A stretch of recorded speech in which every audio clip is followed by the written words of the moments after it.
கர்த்தராகிய இயேசு கிறிஸ்துவின் நாமத்தினாலே யாவருக்கும் மறுபடியும் வாழ்த்துக்கள். நம்ம சீரீஸ் ஆஃப் தி லெசன்ஸ் நம்ம பார்த்துட்டு வரோம். ஆராதனை யாருக்கு செய்யணும்ன்ற ஒரு விஷயத்தை நம்ம ரொம்ப நுட்பமா பார்த்துட்டு வரோம். பிதாவாகிய தேவனுக்கும் கர்த்தராகிய இயேசு கிறிஸ்துவுக்கும் ஆராதனை செய்யணும். யாரின் வழியாக? பரிசுத்த ஆவியானவரின் வழியாக ஆராதனை செய்யணுன்ற விஷயத்தை நம்ம பார்த்துட்டு வந்துட்டு இருக்கோம். அதுல முதலாம் பார்ட் லாஸ்ட் வீக் நம்ம என்ன பார்த்தோம்னா, பாடல்கள் யாருக்கு பாடணும், பாட்டு யாருக்கு பாடணும்னு புது உடன்படிக்கை சொல்லுதுங்க. பிதாவாகிய தேவனுக்கும் பாடணும், கர்த்தராகிய இயேசு கிறிஸ்துவுக்கும் பாடணும்னு சொல்லி தேவவசனம் சொல்லுது. அதே மாதிரி இன்னைக்கு ஆராதனையில அந்த 5 பாகம் இருக்கு இல்லைங்களா, அந்த 5 பாகத்துல பாட்டை பத்தி நம்ம போன வாரம் பார்த்தோம். 2 பேருக்கும் பாடணும்னு சொல்லி நம்ம பார்த்திருந்தோம். இன்னைக்கு பர்டிகுலரா ஆராதனையில இன்னொரு பாகம் என்னதுன்னா பிரேயர், ஜெபம் பண்றத பத்தி புது உடன்படிக்கை யாருக்கு ஜெபம் பண்ண சொல்லியிருக்கு, யாருக்கு ஜெபம் பண்ண சொல்லியிருக்கின்ற விஷயத்த புது உடன்படிக்கையின்படி நம்ம பார்க்க போறோம். ஹைபோதெட்டிக்கல் இஷ்யூ என்னன்னா, அப்படின்னா மனுஷர்கள் சிந்தித்து சொன்ன ஒரு விஷயம் என்னன்னா, அவர்களுடைய சொந்த ஆலோசனையின்படி பழைய பாட்டின் இன்ஃப்ளூயன்ஸை வச்சு பிதாவாகிய தேவனுக்கு மட்டும்தான் ஜெபம் பண்ணணும், வேற யாருக்கு இயேசு கிறிஸ்துக்கு பண்ணக்கூடாதுன்ற மாதிரி சொல்லியிருக்காங்க. அது hypothesis. That is a false doctrine. Sound doctrine கிடையாது. சவுண்ட் டாக்டரின் சொல்லிட்டு கொஞ்சம் பேர் உபதேசம் பண்ணிட்டு இருக்காங்க. That is not a sound doctrine at all. Sound doctrine வேற. சவுண்ட் டாக்டரின் is something, the truth that is revealed in the New Testament concepts, New Testament covenantal concepts, especially to say. So ஜெபம் யாருக்கு பண்ணணும், ரொம்ப ரொம்ப முக்கியமான ஒரு விஷயம்.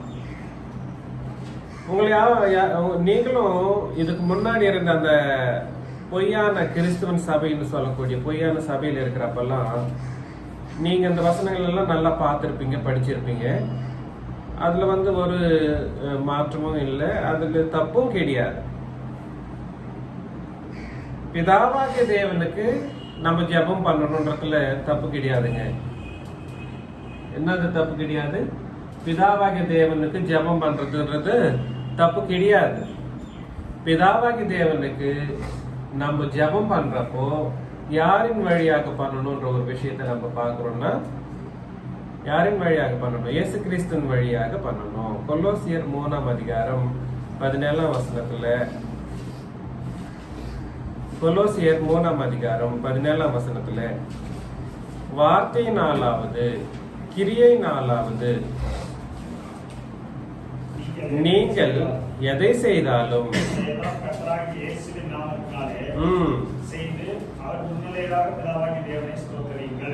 பிதாவாகிய தேவனை என்ன பண்ணணுங்க? ஸ்தோத்திரியுங்கள். இது ஜெபம் மன்றத்துல ஸ்தோத்திரம் சொல்லி நம்ம செய்ய வேண்டியவர்களா நம்ம இருக்கிறோம். ஜெபம் மட்டும் கிடையாது. இங்க சொல்ற ஒரு விஷயம், எதை செய்தாலும் அப்படின்னா பிதாவாகிய தேவனுக்கு நீங்க என்ன செஞ்சாலும் யாரின் வழியாக சொல்லணுங்க? செய்யணுங்க, இயேசு கிறிஸ்துவின் வழியாக தான் செய்யணும். இதுல தப்பு என்ன இருக்கு? There is nothing wrong in it. It is absolutely right. பிதாவாகிய தேவனுக்கு ஸ்தோத்திரம் செலுத்தி இயேசு கிறிஸ்துவின் வழியாக ஸ்தோத்திரம் செலுத்தி இயேசு கிறிஸ்துவின் மூலமாக அவரை முன்னிட்டு நம்ம செய்யறது பிதாவாகிய தேவனுக்கு அப்படிதான் செய்யணும். புரியுதுங்களா? என்ன செஞ்சா எதை செய்தாலும் அவருக்கு நம்ம இயேசு கிறிஸ்துவின் வழியாக. அதனால்தான் நிறைய பேர் தேவனுக்கு ஸ்தோத்திரம், தேவனுக்கு அப்படி கிடையாது. கிறிஸ்துவின் நாமத்தினால தேவனுக்கு ஸ்தோத்திரம் சொல்ற வாய் இன்னைக்கு இல்லாம போயிடுச்சு. டைரக்டா போயிடுறாங்க, இயேசு கிறிஸ்துவை ஸ்கிப் பண்ணிடுறாங்க. இவங்களே ஒரு பெரிய ஆள் மாதிரி நினைச்சிட்டு என்ன பண்ணிட்டு இருக்காங்கன்னா, எனக்கு இந்த மாதிரி எல்லாம் கர்த்தர் தேவனானவர் எனக்கு சகாயம் பண்ணாரு, இப்படி எல்லாம் என்ன நடப்பிக்கிறாரு, எனக்கு நான் வியாதியா இருக்கிறப்ப என்னை என்ன பண்ணாரு, குணப்படுத்தினாருன்னு சொல்லி தேவனுக்கு ஸ்தோத்திரம் டைரக்டா சொல்லுவாங்க. அப்படி எப்பவுமே சொல்லக்கூடாதுங்க. தேவனுக்கு எந்த விஷயம் செலுத்தினாலும், எந்த காரியம் பண்ணாலும் யாரின் மூலமா சொல்லணும், யாரின் வழியாக, யாரின் நாமத்தினாலே செலுத்தணும், இயேசு கிறிஸ்துவின் நாமத்தினாலே. இன்னிலிருந்தாவது நம்ம திருத்திக்கணும். டைரக்டா பிதாவாகி தேவனுக்கு ஸ்தோத்திரம் என்றது நம்மளுக்கு நம்ம என்னைக்குமே பண்ணக்கூடாது. எதை செய்தாலும் எப்படி செய்யணுங்க, இயேசு கிறிஸ்துவின் வழியாக, அவர் மூலமாய், அவர் நாமத்தினாலே நம்ம செய்யணும். எபேசியர் 5ஆம் அதிகாரம் 20ஆம் வசனத்துல, எபேசியர் 5ஆம் அதிகாரம் 20ஆம் வசனத்துல,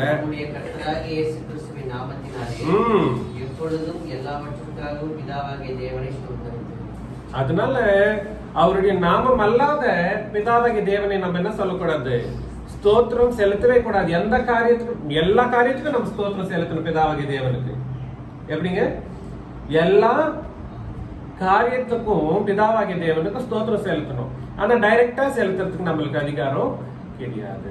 யாரின் வழியாக செலுத்தணும், யார் நாமத்தினால செலுத்தணும், இயேசு கிறிஸ்துவனுடைய நாமத்தினாலே அவருக்கு ஸ்தோத்திரம் செலுத்த வேண்டியவர்களா நம்ம இருக்கிறோம். இதை நம்ம புரிஞ்சுக்கணும். 26ஆம் வசனத்துல, தெய்வ பயத்தோட ஒருவருக்கொருவர் கீழ்ப்படிந்திருங்கள். நம்ம பிதாவாகிய தேவனுக்கு நம்ம செலுத்துற அந்த ஸ்தோத்திரத்துல நம்ம சகோதர பாவம் இருக்கணும். நம்ம சகோதரர் ஒருத்தருக்கு ஒருத்தர் கீழ்ப்படிந்து நாங்க இருக்கிறோம் என்ற ஒரு விதத்துல ஸ்தோத்திரம் செலுத்துறவர்களா நம்ம இருக்கிறோம். நம்மலாம் மோஸ்ட்லி எதுக்காக நம்ம தேவனுக்கு ஸ்தோத்திரம் செலுத்துறவர்களா இருப்போம் தெரியுங்களா? நம்மளுடைய பர்சனல் இஷ்யூஸ்க்காக தான் பண்ணிட்டு இருப்போம். எப்படி, எனக்கு ஜாப் வந்துச்சு, நல்லா இருக்கிறோம். அப்புறம் சொல்லுங்க, ஆவிக்குரிய விஷயத்துல ஸ்தோத்திரம் செலுத்துற மனுஷர்களா, பரிசுத்தவான்களா நம்ம இருக்கணுங்க ஆவிக்குரிய விஷயத்துல. இப்போ இன்னைக்கு பாவ மன்னிப்பு, உண்மையான பாவ மன்னிப்பை பெற்று சபையில இன்னைக்கு நம்ம இருக்கிறோம். அப்படிங்களா? கரெக்ட் தானே? உண்மையான பாவ மன்னிப்பு புது உடன்படிக்கையின்படி நாம் என்ன பண்ணிருக்கிறோம், பெற்று சபையா நம்ம கூடி இருக்கிறோம். இது சாமானியமான விஷயம் நினைச்சுக்கிறீங்களா? இது சாமானியமான விஷயமே கிடையாது. புது உடன்படிக்கையின்படி மட்டும்தான் இன்னைக்கு யாரானாலும் ஞானஸ்தானம் பெற்று சபையில சேர்ந்திருக்கணும். அதன் வழியாக தான் என்ன வரும், பாவ மன்னிப்புன்றது பூரணமா கிடைக்கும். பூரணமா அந்த மாதிரி இருக்கிற அந்த ஒரு விஷயத்துல நம்ம தேவனுக்கு என்ன பண்ணணும், ஸ்தோத்திரம் செலுத்த வேண்டியவர்களா இருக்கிறோம். அதே மாதிரி தெய்வ பயத்தோட ஒருவருக்கொருவர் கீழ்ப்படிந்திருங்கள். சபையில நம்ம இருக்கிறப்ப ஒருவருக்கொருவர் எப்படி இருக்கணும், கீழ்ப்படிந்திருக்கிற அந்த கிரியையின்படி. எனக்கு அந்த மாதிரி மன தாழ்மையை கொடுத்த தேவனுக்கு இயேசு கிறிஸ்துவின் வழியாக, இயேசு கிறிஸ்துவின் நாமத்தினாலே ஸ்தோத்திரம் என்று பிதாவாகிய தேவனுக்கு நம்ம என்ன சொல்லணும், ஸ்தோத்திரம் செலுத்த வேண்டியவர்களா இருக்கிறோம். செலுத்தி இருக்கிறோமா? ஒருத்தருக்கு ஒருத்தர், நான் எல்லா சகோதரர்களுக்கும் சகோதரிகளுக்கும் நான் கீழ்ப்படிந்து இருக்கிறேன் சபையிலே. அந்த மாதிரி மனத்தாழ்மையை தேவனானவர் எனக்கு கொடுத்ததற்காக தேவனுக்கு இயேசு கிறிஸ்துவின் மூலமாய் ஸ்தோத்திரம் சொல்லியிருப்போமா? எப்பயாவது சொல்லணும். We should try, we should do this.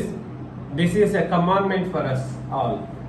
நம்ம எல்லாருக்குமே இது என்னதுங்க, கட்டளை. இந்த கட்டளையை நம்ம என்ன பண்ணணும், பின்பற்ற வேண்டியவர்களா நம்ம இருக்கிறோம். கண்டிப்பா நம்மளுடைய ஆவிக்குரிய விஷயத்துல, எல்லா விஷயத்திலையும் பிதாவாகிய தேவனுக்கு இயேசு கிறிஸ்துவின் நாமத்தினாலே ஸ்தோத்திரம் செலுத்த வேண்டியவர்களா நம்ம இருக்கிறோம். இதெல்லாம் எங்களுக்கு தெரியுங்க. நிறைய பேர் சொல்லியிருக்காங்க, பிதாவாகிய தேவனுக்கு ஸ்தோத்திரம் சொல்றோம், கரெக்டு தான். இன்னும் சொல்றவங்க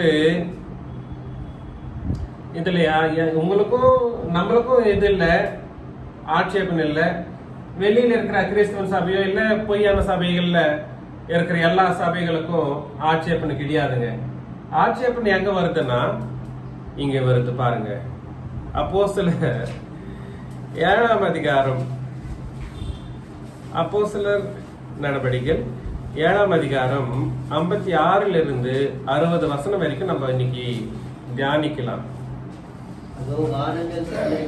அதோ வானங்கள் திறந்திருக்கிறதையும்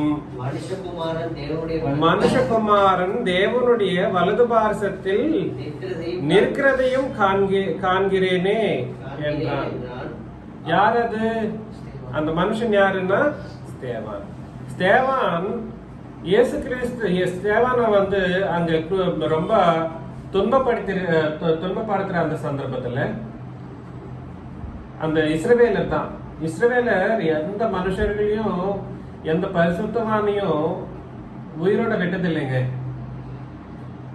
இஸ்ரவேலர் அவங்கள மாதிரி குருடர்களோ இல்ல ரொம்ப ரொம்ப பாவப்பட்ட ஜனம் வேற எங்குமே இருக்க மாட்டாங்க. இயேசு கிறிஸ்துவை சிலுவையில போடுறதுக்கு மூலமானவங்களே அவங்கதான். இந்த ஸ்தேவான் எனக்கூடிய அந்த பரிசுத்தவான் புது உடன்படிக்கையின் சுவிசேஷகர். யாருங்க ஸ்தேவான்? புது உடன்படிக்கையின் சுவிசேஷகர், எவாஞ்சலிஸ்ட். அவர் வந்து சுவிசேஷத்தை சொல்லிட்டு இருக்கிறப்போ நீங்க எப்பவுமே தேவனுடைய வார்த்தைகளை கேட்டதில்லை, அப்பவும் கேட்டதில்லை. இன்னைக்கு புது உடன்படிக்கையின் போயிட்டு நான் சுவிசேஷத்தை உங்களுக்கு சொல்லிட்டு இருக்கிறேன், நீங்க கேட்டதும் இல்லை. ஏன் கேட்க மாட்டேன்றீங்க?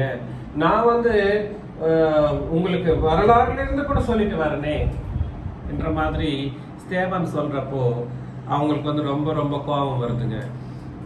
ரொம்ப கோபம் வருது. நிறைய பேர், hundreds of people were there. நூற்றுக்கணக்கான ஜனம் எதிராக இருக்காங்க.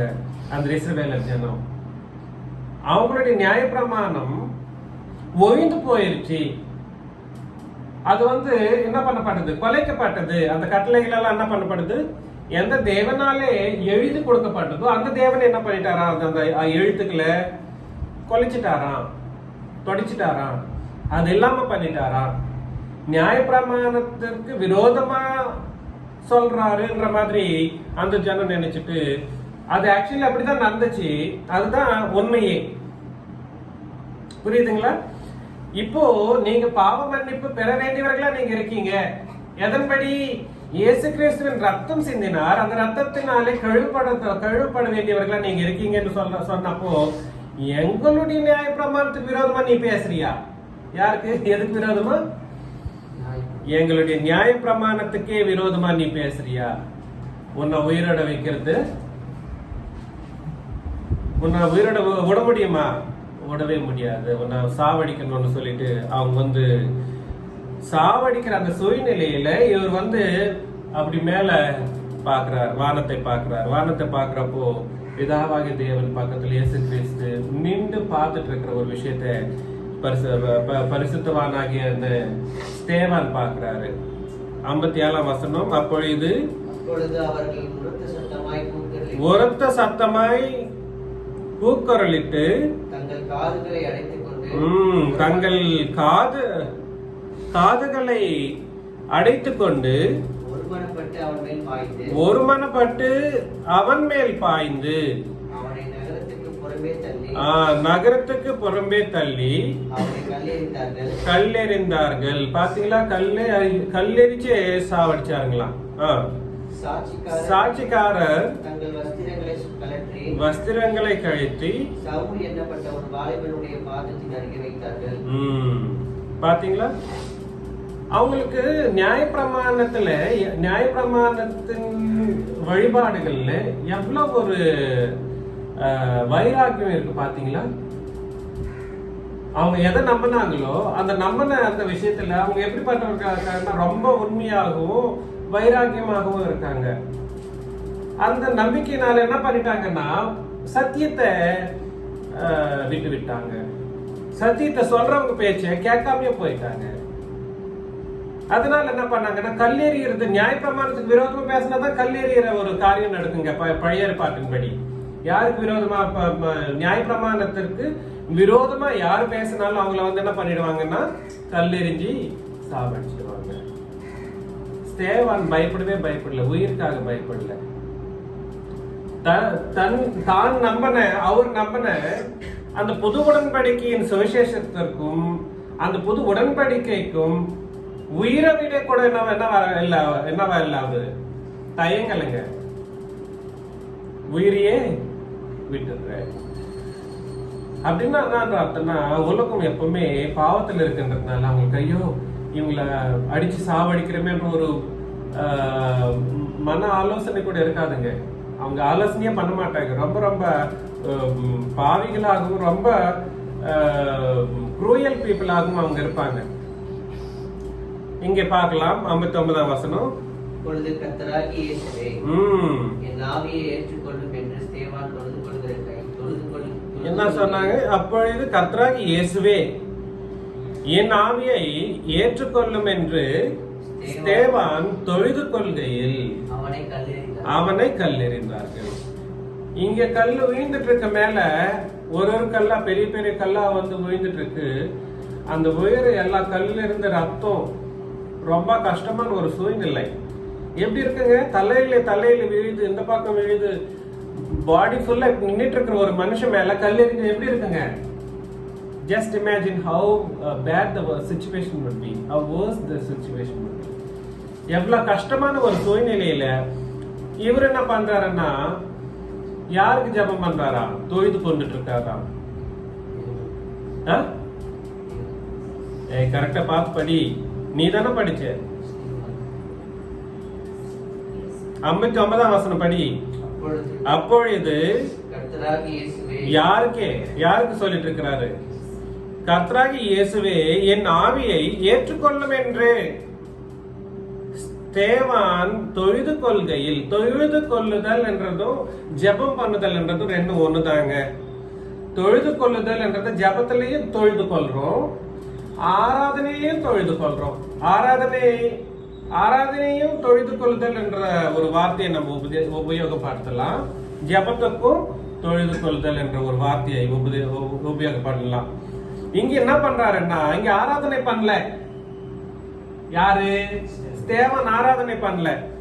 இவர் என்ன பண்ணிட்டு இருக்கிறாருன்னா, கர்த்தராகிய இயேசுவே என் ஆவியை நீங்க ஏற்றுக்கொள்ளும் എന്നിട്ട് இயேசு கிறிஸ்துவுக்கு ஸ்தேவான் வந்து தொழுது கொண்டு ஜெபம் பண்ற ஒரு விஷயத்தை நம்ம பார்த்துட்டு இருக்கோம். நம்மளுடைய யோசனை எப்படி இருக்கும் தெரியுங்களா? கல் அடிக்கிற அந்த சந்தர்ப்பத்துல எல்லா பக்கமும் ஜனம் இருக்காங்க, எல்லாரும் கல் வச்சுட்டு இருக்காங்க, அடிச்சுட்டு இருக்கிறப்போ நம்ம என்ன பண்ணுவோம்? ஓடுவோம். நிற்போமா? நிக்கவே மாட்டோம், ஓடிட்டு இருப்போம் நம்மளுடைய உயிரை காப்பாற்றி கொள்வதற்காக. ஆனா ஸ்தேவான் அப்படி பண்ணல. கர்த்தராகிய இயேசு கிறிஸ்துவுக்கு ஜெபம் பண்ணாராம், தொழுது கொண்டாராம். அவனை கல்லெறிந்தார்கள். அவனோ முழங்காற்படியிட்டு, இது வேறங்க. எப்படி முழங்காற்படியிட்டு அப்படின்னா என்னதுங்க? அடிச்சிட்டு இருக்காங்க, ஜபம் இவரு தொழுது கொண்டு சொல்லிட்டு இருக்கிற நாவே எடுத்துக்கொள்ளும்னு சொல்லிட்டு. இன்னும் சொல்லப்போனா முழங்காற்படியிட்டு, அந்த சந்தர்ப்பத்துல முழங்காற்படியிட்டு ஜபம் பண்றது வந்து முடியற ஒரு விஷயங்க. நம்ம கொஞ்சம் கஷ்டப்பட்டு வேலை செஞ்சு, கொஞ்சம் இன்னைக்கெல்லாம் வேலை செஞ்சு நைட் ஆயிடுச்சுன்னு வச்சுங்களேன், படுத்துட்டா திருப்பி ஜபம் பண்ணவே எழுந்துக்கிறதுக்கும் நம்மளுக்கு உடம்பு ஒரு மாதிரி இருக்கிற மாதிரி இருக்குன்னு சொல்லிடுவோம் இல்லைங்களா? அந்த சூழ்நிலை பாருங்க. அதான் பக்தி. ஜபம் சொல்றப்போ irrespective of your situation, personal situation, எல்லா பாடி பார்ட்ஸ்லயும் அடி வீழ்ந்துட்டே இருக்கு, ரத்தம் சிந்திட்டே இருக்கு, ரொம்ப ரொம்ப கஷ்டமான ஒரு சூழ்நிலையில, உயிரே போகக்கூடிய ஒரு சூழ்நிலையில இன்னொரு செகண்ட்ல உயிர் போக போகுதுன்றப்போ, செகண்டே தான், ஒரு செகண்ட்ல உயிர் போக போகுதுன்றப்போ அவர் முழங்காற்படியிட்டு, ஆண்டவரே இவர்கள் மேல் இந்த பாவத்தை சுமத்தாதிரும் என்று மிகுந்த சத்தமிட்டு சொன்னான். இப்படி சொல்லி நித்திரை அடைந்தான். நித்திரை, மறிக்கவில்லை, அவர் மறிக்கல. என்ன அடைந்தாரா? நித்திரை அடைந்தார். நித்திரைக்கு மறிக்கிறதுக்கு என்ன வித்தியாசம்? நித்திரைன்றது வந்து திருப்பி எழுப்பக்கூடிய ஒரு விஷயம். மறித்துட்டா திருப்பி எழுப்பவே முடியாதுங்க. மறிக்கிறதுன்றது வந்து நரகத்துக்குரிய வார்த்தை. மறிக்கிறது என்னதுங்க? நரகத்துக்குரிய வார்த்தை. நித்திரை வந்து என்னதுங்க? திருப்பி எழுந்து அவங்க பரலோகத்துக்கு போவாங்க என்ற ஒரு வார்த்தை.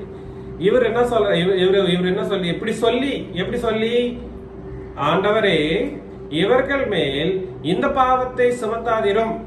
அப்படி கூட மன்னிக்க முடியுமாங்க ஒரு மனுஷன்? எப்படி?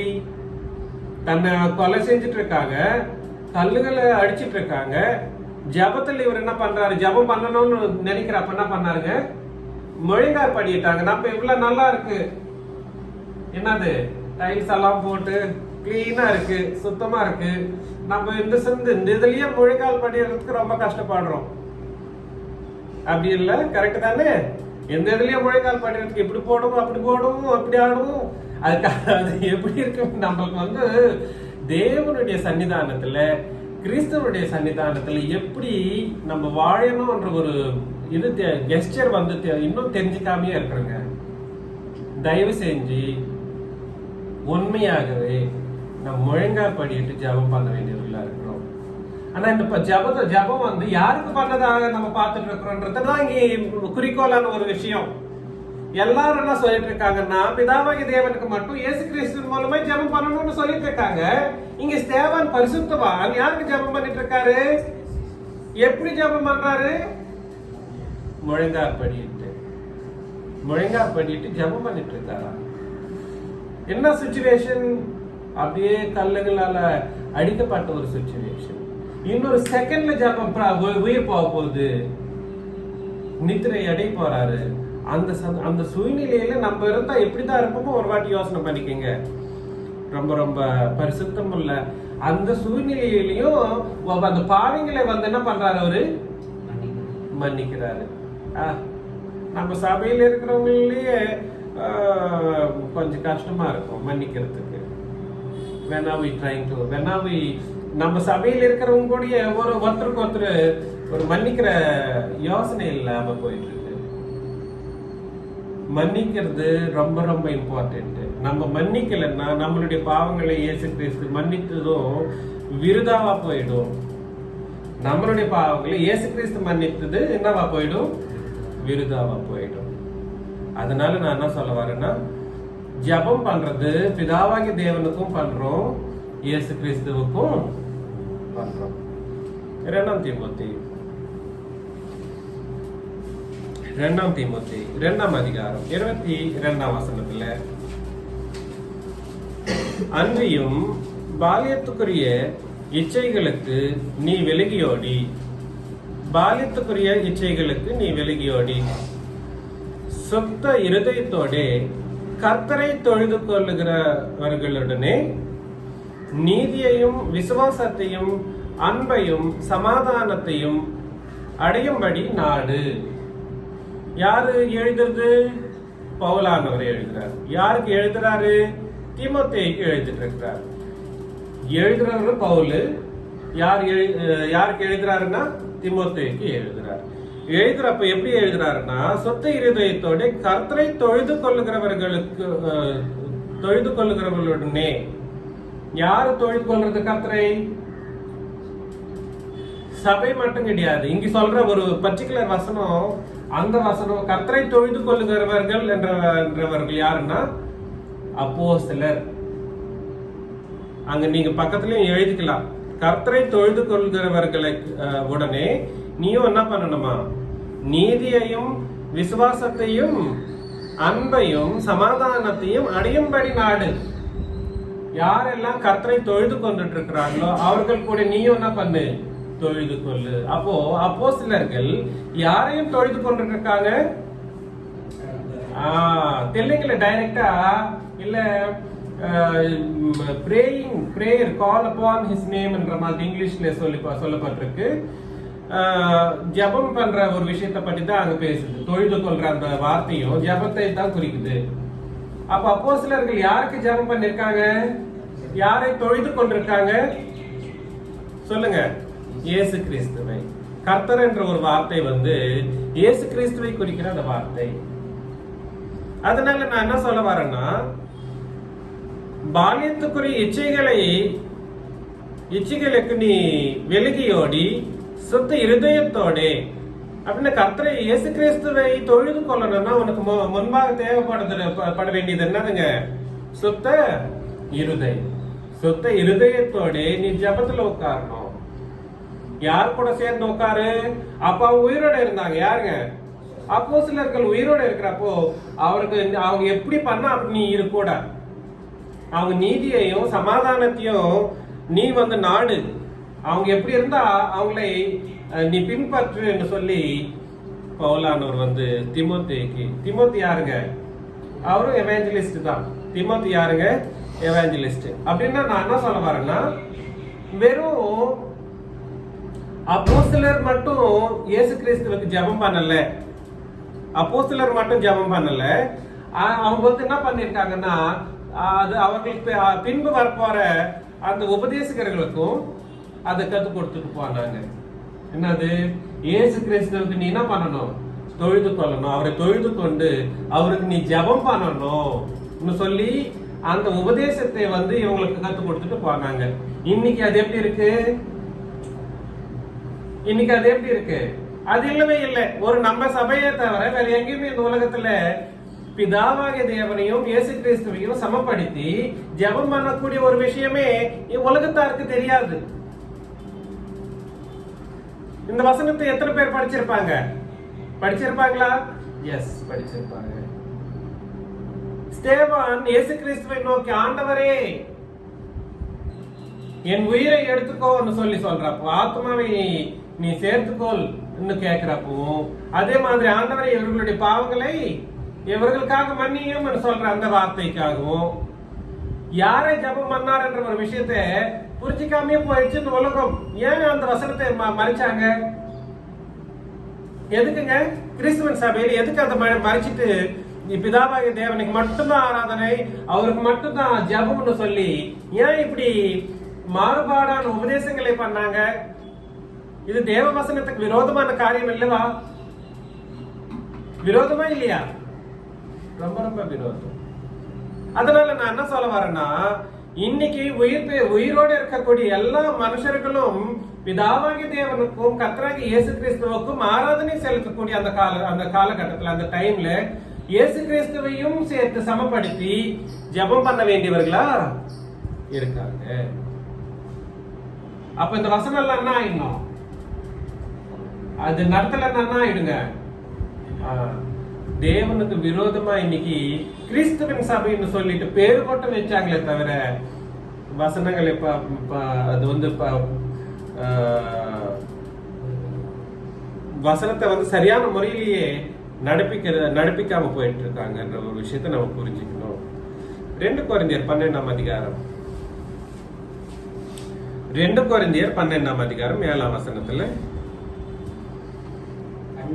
அன்றியும் எனக்கு வெளிப்படுத்தப்பட்டவர்களுக்குரிய மேன்மை நிமித்தம் நான் என்னை உயர்த்தாதபடிக்கு என் மாம்சத்திலே ஒரு முள் கொடுக்கப்பட்டிருக்கிறது. என்னை நான் உயர்த்தாதபடிக்கு அது என்னை சாத்தானுடைய தூதனா இருக்கிறது. பாத்தீங்களா? சாத்தானுடைய தூதனா இருக்குதான்.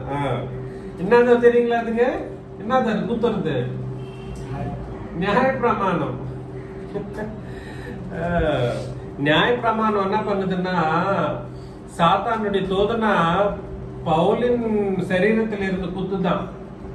ஏன்னா அது வரைக்கும் நியாயப்பிரமாணத்தை பவுல் காலகட்டத்துல அந்த அப்போஸ்தலர்கள்ன்றவங்க கூட கிடையாதுங்க. அவங்கள விட மேன்மையா தெரிஞ்சுக்கணும் யாரு? பவுலானவர். அவர்களை விட மேன்மையா அவரு நான் சொல்லிக்கணும்னா, நான் மேன்மையா இருக்கிறதுக்கு எனக்கு ரொம்ப இது இருக்கு. எதன்படி? நியாயப்பிரமாணத்தின்படி. பவுல பத்தி இன்னொரு ஸ்டேட்மெண்ட் சொல்றாரு, நியாயப்பிரமாணத்துல குற்றமற்றவன் நான் என்றாரு பவுலானவர். நியாயப்பிரமாண விஷயத்து அந்த மாதிரி யாருமே சொல்ல முடியாதுங்க. நியாயப்பிரமாணத்தை கடைபிடிக்கிற விஷயத்துல குற்றமற்றவன் என்னை யாருமே எது கண்டுபிடிக்க முடியாது. ஆனா அப்படி இருக்கிறது எனக்கு இப்ப ரொம்ப தப்பா போயிடுச்சு என்ற ஒரு விஷயத்த பேசிட்டு வரப்போ 8ஆம் வசனத்துல, அது என்னை விட்டு நீங்கும்படிக்கு நான் 3 தரம் கர்த்தரிடத்தில் வேண்டிக் கொண்டேன். யாரிடத்தில் வேண்டிக் கொண்டாரா? கர்த்தரிடத்தில். அப்ப கர்த்தர் என்ன சொன்னாரா? அதற்கு அவர், என் கிருபை என் கிருபை உனக்கு போதும்பா. உனக்கு ஆல்ரெடி புதிய ஏற்பாட்டின்படி ரட்சிப்பு வந்திருக்கு.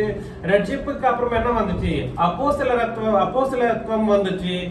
அப்புறம் நீ புறஜாதியார்களுக்கெல்லாம் போயிட்டு நீ என்ன பண்ணிட்டு இருக்கிற? சுவிசேஷத்தை சொல்லிட்டு இருக்கிற. உன் வழியாக நிறைய சபைகள் உருவாக்கப்பட்டிருக்கு.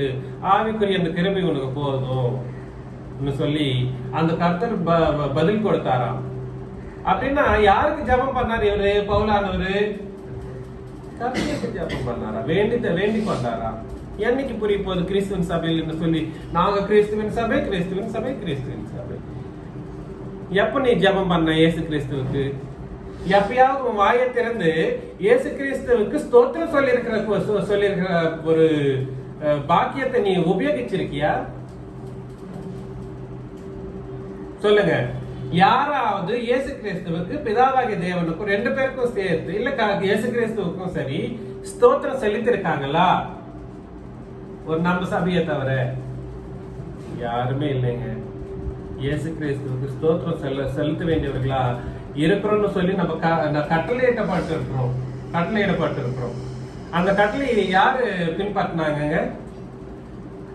பேரை கேட்டா கிறிஸ்துவின் சபை. அந்த கிறிஸ்துவுக்கு இவங்க என்ன பண்ணிட்டு இருக்காங்க? மோசம் பண்ணிட்டு இருக்காங்க. ரொம்ப ரொம்ப தப்பான ஒரு காரியம்.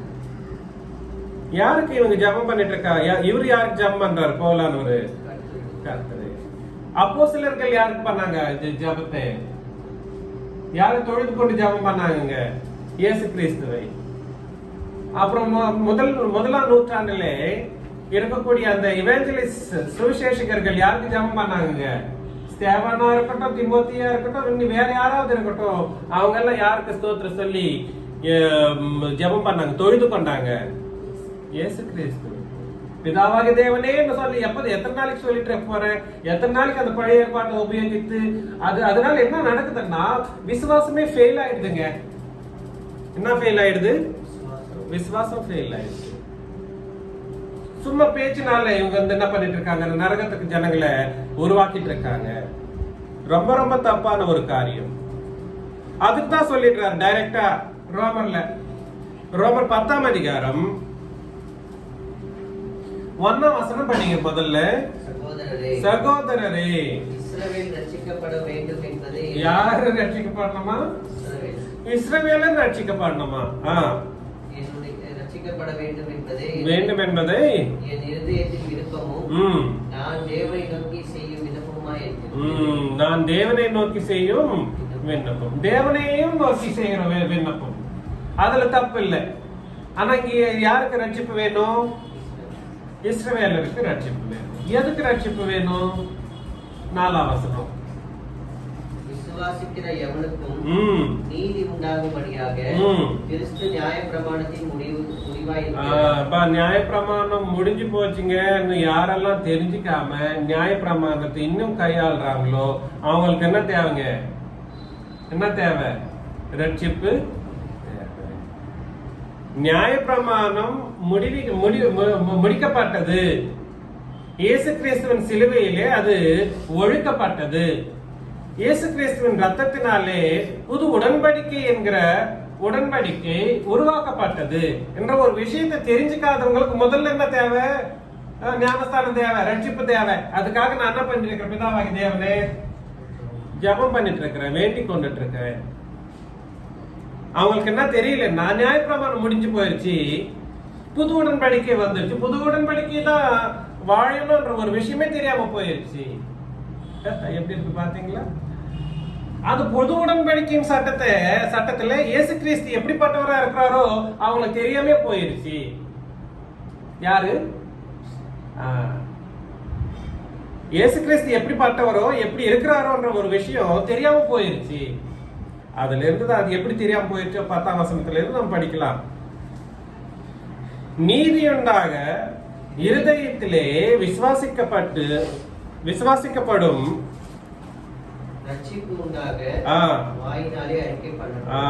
நீதியுண்டாக இருதயத்தில் என்ன பண்ணணுமா? விசுவாசிக்கப்படணும். நீதியா இன்னைக்கு உயிர் வாழணும், ஜீவிக்கணும்னு சொன்னா என்ன வேணுங்க? முதல்ல ரட்சிப்பு வேணும். விசுவாசம் மன்னிக்கணும். விசுவாசம் நீதி உண்டாக இருதயத்தில் என்ன வேணும்? விசுவாசம் வேணும். ரட்சிப்பு உண்டாக வாயினாலே அறிக்கை பண்ணப்படணும். புரியுதுங்களா? சரி, அப்புறம் அவரை விசுவாசிக்கிறவன் எவனோ அவன் வெட்கப்படுவதில்லை என்று வேதம் சொல்கிறது. இவன் இங்க அவரை என்று சொல்ற அவர் யாரு? இயேசு கிறிஸ்து. அவரை விசுவாசிக்கிறவன் எவனோ அவன் வெட்கப்படுவதில்லை என்று வேதம் சொல்லுகிறது. யூதன் என்றும் இல்லை, கிரேக்கன் என்றும் வித்தியாசம் இல்லை, எல்லாருக்கும் கர்த்தரானவர் தம்மை தொழுது கொள்கிற யாவருக்கும். பாத்தீங்களா? அங்க தொழுது கொள்ளுகிற யாவருக்கும் ஐஸ்வர்யம் பண்ணுகிறவராக இருக்கிறாராம்.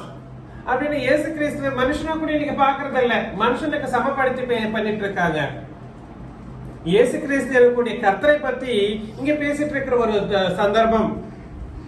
The context is about praying or calling upon to Jesus Christ. இயேசு கிறிஸ்துவை தொழுது கொள்ளுகிற ஒரு விஷயத்துல பேசப்படுற ஒரு விஷயம் சந்தர்ப்பம் இது. இயேசு கிறிஸ்துவை தம்மை தொழுது கொள்ளுகிற யாவருக்கும் அவர் என்னவா இருக்கிறாரா? ஐஸ்வர்யம் அளிக்க தக்கவரா இருக்கிறாரா? புரியுதுங்களா? அப்படின்னா இயேசு கிறிஸ்து எப்படி பார்த்தவரு? உங்களோட என் கூட வந்து உட்கார்ந்துட்டு இன்னைக்கு ஆராதனை பண்ணிட்டு இருக்கிறாரா? அவரை தொழுது கொள்ளணும். என்னைக்கு தொழுது கொள்ள பாரு நீ? இன்னைக்கு நம்ம தொழுது கொண்டுட்டு இருக்கிறோம். அதனால நான் என்ன சொல்ல வரேன்னா, ஆராதனை நம்ம எவ்வளவு கரெக்டா பண்ணிட்டு இருக்கிறோன்றத நீங்க புரிஞ்சுக்கணும். என்னதுங்க? ஆராதனை யார எப்படி பண்ணிட்டு இருக்கிறோம்? 100% கரெக்டா நம்ம ஆராதனை பண்ணிட்டு இருக்கிறோம். அதனாலதான் நெக்ஸ்ட் வசனத்துல ஆதலால் கர்த்தருடைய நாமத்தை தொழுது கொள்கிற எவனும் ரட்சிக்கப்படுவான். கர்த்தருடைய நாமத்தை தொழுது கொள்கிற எவனும் ரட்சிக்கப்படுவான். இங்கே நான் சொல்றேன் பாரு, ஒரு கிளாரிபிகேஷன் இருக்கு. கர்த்தரை தொழுது கொள்ளுகிற எவனும் யாவருக்கும், தம்மை தொழுது கொள்ளுகிற யாவருக்கும் ஐஸ்வர்யம் பண்றவராய் இருக்கிறார் இயேசு கிறிஸ்து. இல்லைங்களா? அவரையே டைரக்டா நெக்ஸ்ட் வசனத்துல என்ன சொல்லிடுறாருன்னா, அவர் நாமத்திலே என்ன பண்றோமா தொழுது கொள்ளணும். அப்படின்னா என்ன அர்த்தம்னா, ஜெபத்துல நம்ம முடிக்கிறோம் இல்லைங்களா? முடிக்கிறப்போ யார் நாமத்துல முடிக்கிறோம்? இயேசு கிறிஸ்துவின் நாமத்துல முடிக்கிறோம். அப்போ அது என்ன அங்கிருந்து என்ன புரியுதுன்னா, இயேசு கிறிஸ்துவுக்கு நம்ம ஸ்தோத்திரம் சொல்லுகிறோம். பிதாவாகி தேவனுக்கு ஜெபம் பண்றப்போ பிதாவாகி தேவனுக்கும் ஸ்தோத்திரம் செலுத்துறோம் இயேசு கிறிஸ்துவின் மூலமாக. அதே மாதிரி இயேசு கிறிஸ்துவுக்கும் ஸ்தோத்திரம் செலுத்துறோம். ஜெபம் பண்றப்போ ரெண்டு பேருக்கும் உரிய ஜெபத்தை பண்ணி அவருடைய நாமத்திலே, இயேசு கிறிஸ்து நாமத்தில் என்ன பண்றோம்? முடிக்கிறோம். இதுதான் ஃபார்மேட். புது உடன்படிக்கையின் ஜெபத்தின் ஃபார்மேட் எப்படின்னா இது இப்படிதான். யாருக்கு? பிதாவாகி தேவனுக்கு இயேசு கிறிஸ்துவின் வழியாக ஸ்தோத்திரமும், இயேசு கிறிஸ்துவுக்கும் ஸ்தோத்திரம் செலுத்திட்டு நம்மளுடைய ஜெபத்தை ரெண்டு பேருக்கு முன்னாடி நம்ம ஜெபம் பண்ணிட்டு இருக்கிறோம். ஒரு யோசனையில ஜெபம் பண்ணி முடிக்கிறப்ப யாரு நாமத்திலே முடிக்கிறோம்? அதுதாங்க அது. 14ஆம் வசனம். அவரை விசுவாசியாதவர்கள் எப்படி அவரை தொழுது கொள்வார்கள்? பாத்தீங்களா? அவரை தொழுது கொள்ளணும்னா முக்கியமா உனக்கு என்ன வேணும்? விசுவாசம் வேணும். விசுவாசியாதவர்கள் அவரை எப்படி தொழுது கொள்வார்கள் அப்படின்னா நான் அர்த்தம்னா, இயேசு கிறிஸ்துவே யார் விசுவாசிக்கல அவர்கள் என்று சொல்ற அவர்கள் யாரு? 1ஆம் வசனத்துல சொன்ன இஸ்ரவேலர்.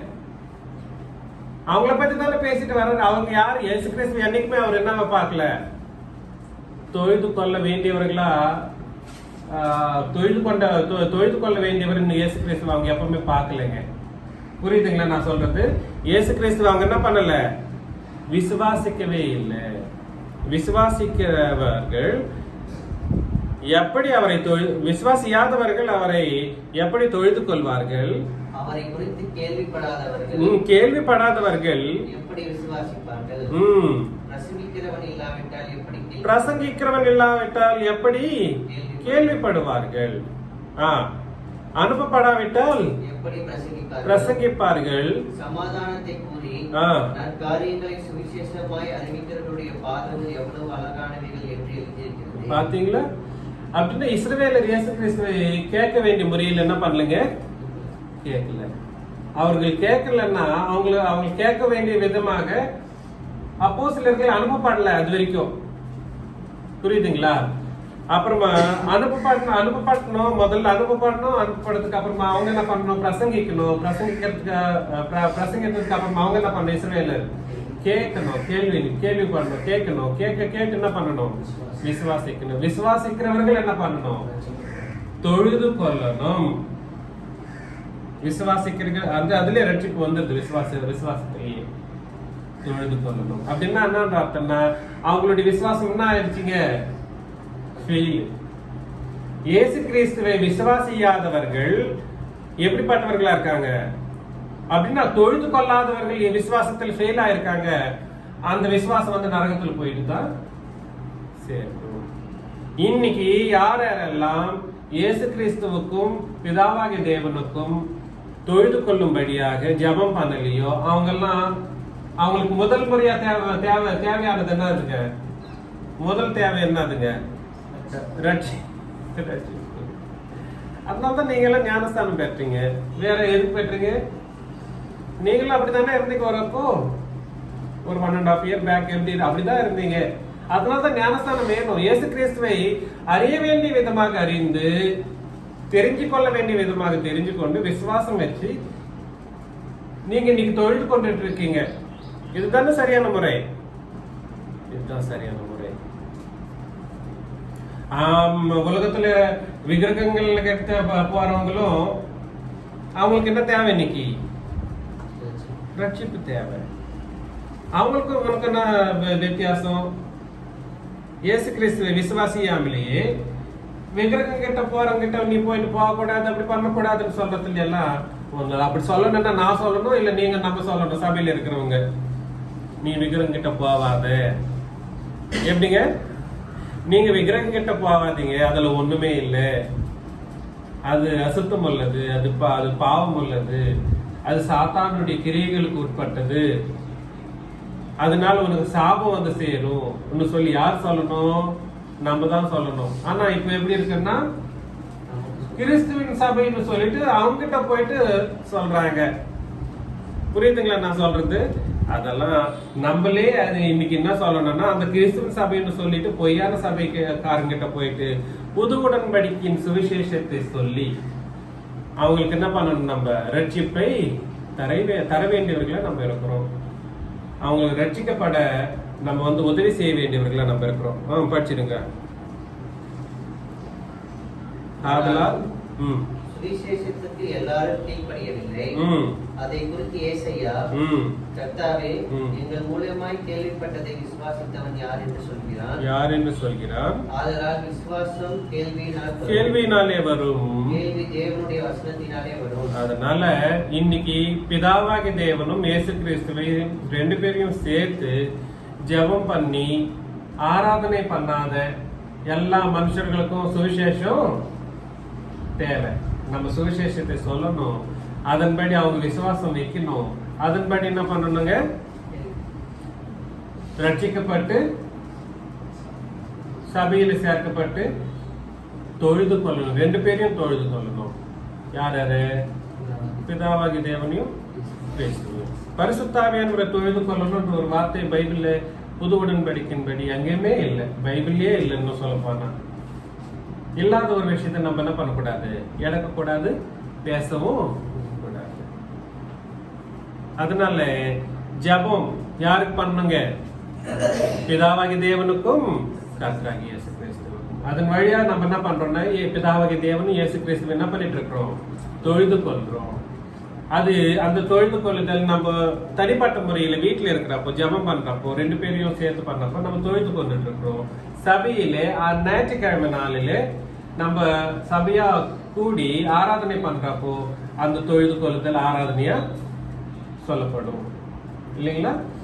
ஞாயிற்றுக்கிழமை அப்பம் விற்கிறதுக்காக நம்ம கூடி ஜெபம் பண்றது வந்து ஆராதனையில ஒரு பாகம். அதையும் என்ன சொல்றாங்கன்னா, என்ன சொல்லலாம்? தொழுது கொண்டுட்டு இருக்கிறோம்னு நம்ம சொல்லலாம். வெளியில இருக்கிறப்ப நம்ம பண்ணிக்கினாக்கா அது வெறும் தொழுது கொள்ளுதல் மட்டும்தான். புரியுதுங்களா? இந்த மாதிரி நம்மளுடைய விசுவாசத்தின் புது உடன்படிக்கையின் விசுவாசத்தின்படி நம்ம வந்து ஆராதனை செஞ்சு நம் பரலோகத்திற்கு போகிறதுக்கு சித்தமாக வேண்டும் என்று இயேசு கிறிஸ்து நாமத்தினாலே உங்கள் யாவரையும் அழைத்து முடிச்சுக்கிறேன். இயேசு கிறிஸ்து நாமத்தினாலே வாழ்த்துக்கள்.